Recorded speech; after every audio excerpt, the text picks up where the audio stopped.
बोलो शंकर भगवान की सूत जी कहते हैं ऋषियों, हरे राम हरे राम केवलम कलौ हि नास्तेयम गतिरन्यथा। कलयुग में केवल भगवान का नाम स्मरण करने से ही परमात्मा प्रसन्न हो जाते हैं। जिस प्रकार 6 ऋतुओं का आवागमन होता है, ऐसे ही चतुर्युगों का आवागमन होता है ऋषियों। युग भी ऋतुओं के समान है। सतयुग आता है, उस सतयुग में लोग यज्ञादि करके परमात्मा की भक्ति प्राप्त करते हैं। त्रेता आता है, उस त्रेता में लोग नाम और यज्ञ से भगवान की भक्ति प्राप्त करते हैं। द्वापर आता है, लोग भगवान का सानिध्य प्राप्त करते हैं। उस द्वापर में भी लोग यज्ञादि तपस्या करके भगवान की प्राप्त करते हैं। लेकिन कलयुग एक ऐसी ऋतु है ऋषियों, इस कलिकाल में कुछ करने की जरूरत नहीं है, कुछ भी करने की जरूरत नहीं है। क्या नहीं कलि कर्म न धर्म विवेको, राम नाम अवलंबन एको। न धर्म न कर्म, कुछ करने की आवश्यकता नहीं, केवल भगवान का नाम जपने की आवश्यकता है। जितना भाव से जपोगे, जितने हृदय से जपोगे, उतना परमात्मा प्रसन्न होता है। इसलिए श्वास श्वास पर भगवान का नाम होना चाहिए। ऋषियों ने कहा, हे गुरुदेव, हे सूत जी, हम मनुष्य की गति के बारे में अब और जानना चाहते हैं आपसे। विधिं तात वदेदानीं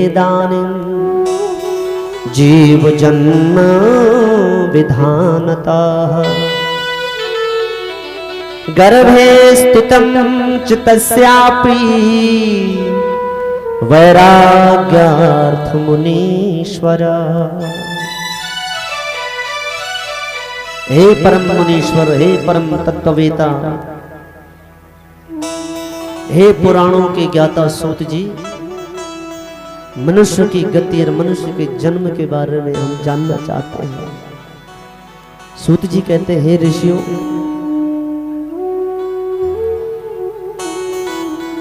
जीव जो खाता है ना, वो सीधे उसके आमाशय में जाता है। ध्यान से सुनना, बड़ी सुंदर कथा है। जीव जो खाता है सीधे उसकी आमाशय में जाता है, और आमाशय में 2 भागों में विभक्त हो जाता है। आमाशय में जाकर के 2 भागों में विभक्त हो जाता है। उस आमाशय में जठरा अग्नि में वो अन्न प्रवेश होता है। उस जठरा अग्नि के नीचे वायु होती है, उस जठरा अग्नि के ऊपर जल भरा होता है। वायु का वेग होता रहता है, जिससे अग्नि गर्म होती रहती है और भोजन पकता रहता है उस जठराग्नि में। और भोजन पकने से 2 भागों में वो अन्न आमाशय विभक्त होकर के एक से रस बनता है, एक से मल बनता है। हे ऋषियों, जो रस है वह रस शरीर के विभिन्न अंगों में प्रवेश होता है। कैसे? और जो मल है वो हमारे शरीर के 12 द्वारों से बाहर निकलता है। देह के 12 द्वार, उन 12 द्वारों से मल बाहर होता है। और हृदय के चारों, जो हृदय है वो हृदय हमारा चारों ओरों से नस नाड़ियों से बंधा हुआ होता है।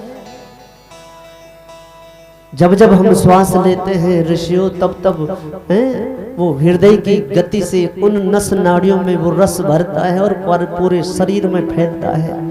उस रस से रक्त बनता है, उस रस से मज्जा बनता है, मज्जा से वीर्य बनता है, जिस वीर्य से प्राणी मात्र की उत्पत्ति होती है। हे ऋषियों, पांच रात्रि का जीव बुदबुदे का आकार का मां के गर्भ में होता है।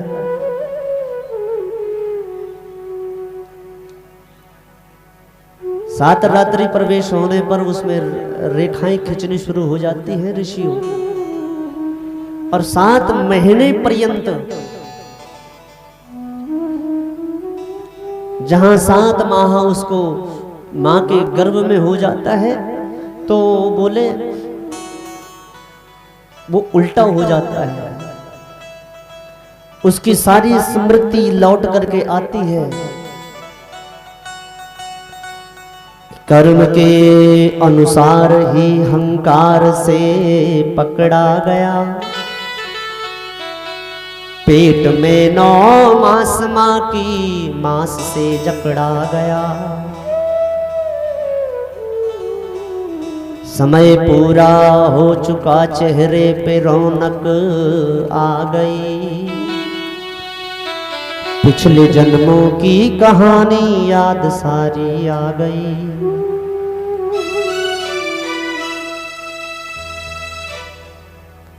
उसकी स्मृति लौट करके आती है ऋषियों। वो सोचता है मैं मरा, फिर मेरा जन्म हुआ, मैं फिर मरूंगा।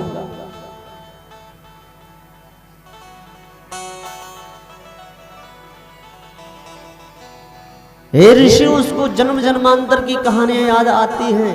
क्या क्या बन करके मैंने, कितनी बड़ी तपस्या पा करके मैंने मनुष्य शरीर धारण किया। कर्म के अनुसार मेरे साथ सब कुछ हो चुका, ऊंट घोड़ा बैल बनकर भार भी मैं ढो चुका। पशु बना पक्षी बना कभी बनकर आया स्वान है, 1,84,000 भटक कर फिर बना इंसान है। उस मां के गर्भ में वो संकल्प लेता है, परमात्मा अब नहीं भूलूंगा मैं तेरे नाम को। जिस प्रकार किसी पत्थर के नीचे कोई आदमी दब जाए और वो चिल्लाए बार बार कि बचाओ मुझे, बचाओ मुझे, बचाओ, ऐसे ही वो मां के पेट में जरायु से लिपटा हुआ और उस गर्भ से, उस जठरा अग्नि से तपता हुआ, उस मल्ल में दबा हुआ, जैसे समुद्र में गोता खा रहा हो, मां के आमाशय से बार बार दबता हुआ, जैसे किसी पहाड़ से दब रहा हो, और बार बार वो भगवान से प्रार्थना करता है, परमात्मा मुझे इस नरक से बाहर करो। अब मैं भूलूंगा नहीं परमात्मा के नाम को, भूल कर भी नहीं करूंगा अब मैं खोटे काम को। हे प्रभु, इस नरक से अब मुझको बाहर कीजिए, भक्ति करने के लिए एक बार मौका दीजिए। सुनकर तेरी प्रार्थना भगवान ने अवसर दिया, समय पूरा हो चुका था गर्भ से बाहर किया।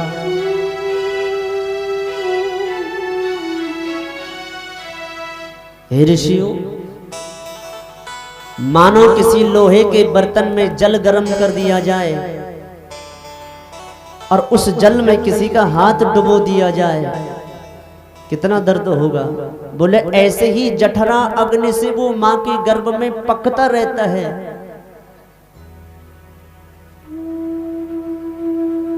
मां के गर्भ में वो डूबता रहता है। जो उसकी नाभि नाल है, उस नाभि नाल से वो मां के अन्न से चोरी करता रहता है।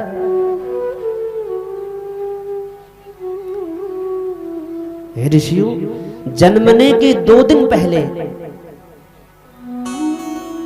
जीव जन्मने के 2 दिन पहले बड़ा प्रसन्न होता है, बड़ा खुश होता है।